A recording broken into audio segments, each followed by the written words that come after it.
টানা ৪ দিন ছুটির পর রাজশাহীর ব্যাংকগুলোতে গ্রাহকদের ভিড় বেড়েছে। এই বিষয়ে আরও জানাতে রাজশাহীর নগরীর আলুপট্টি ব্যাংকপাড়া থেকে যুক্ত হচ্ছেন আমাদের সহকর্মী বুলবুল হাবিব। বুলবুল হাবিব, নির্বাচিত নতুন সরকারের প্রতি গ্রাহকদের কোনো প্রত্যাশার জায়গা আছে কিনা সব মিলিয়ে সেখান থেকে জানাবেন।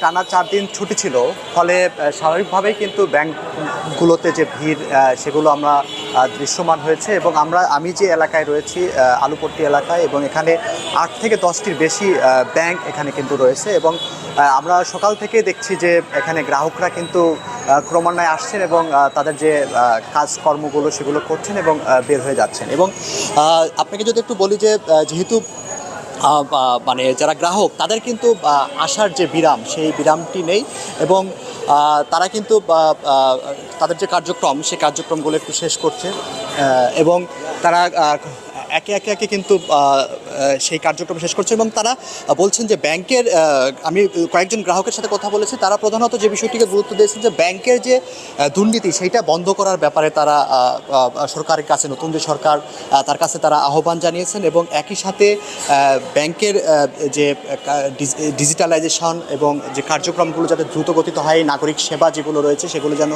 আরও দ্রুত বাড়ানো যায় সে ব্যাপারে তারা বলেছেন। বিশেষ করে সরকারি যে ব্যাংকগুলো রয়েছে সেগুলো ব্যাংকে কিন্তু আপনার নাগরিক সেবাতে এক ধরনের ভোগান্তি পোহাতে হয়, একটু দীর্ঘ সময় লাগে। সেই বিষয়গুলোকে যাতে আসলে আরও দ্রুত সম্পূর্ণ করা যায় সে বিষয়ে গ্রাহকরা বলেছেন। আর একই সাথে যেহেতু টানা ৪ দিন পর এই যে ব্যাংকের ভিড় বাড়ছে, ফলে যারা এখানকার ব্যাংকের যারা কর্মকর্তা রয়েছেন, আমি ম্যানেজারের সাথে কথা বলেছেন যে তারা বলছেন যে অন্য যে সময়ের চেয়ে প্রায় দ্বিগুণের মতো গ্রাহকদের সংখ্যা বেড়েছে, এবং এই বৃদ্ধির কারণে তাদের আসলে সেবাটা দিতে একটু হিমশিম খেতে হচ্ছে, এবং গ্রাহকদেরও দীর্ঘ লম্বা লাইন, সেই লাইনে দাঁড়াতে হচ্ছে। তারা বলছেন যে আসলে এই কাজগুলো তারা তাদের যে চেষ্টা, সেই চেষ্টার মধ্য দিয়ে দ্রুত সম্পন্ন করার চেষ্টা করছেন। এর সাথে সাথে আপনাকে একটু যদি বলি যে রাজশাহীর সরকারি অফিস আদালতগুলোতেও আমরা একটু খোঁজ নিয়েছি, সেখানেও আসলে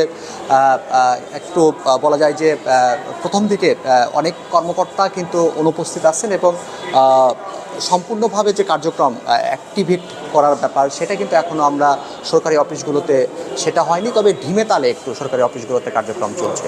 তো এই ছিল এখান থেকে কবিতা, যে ব্যাংকগুলোতে আসলে গ্রাহকদের ব্যাপক ভিড় বেড়েছে তার খবর।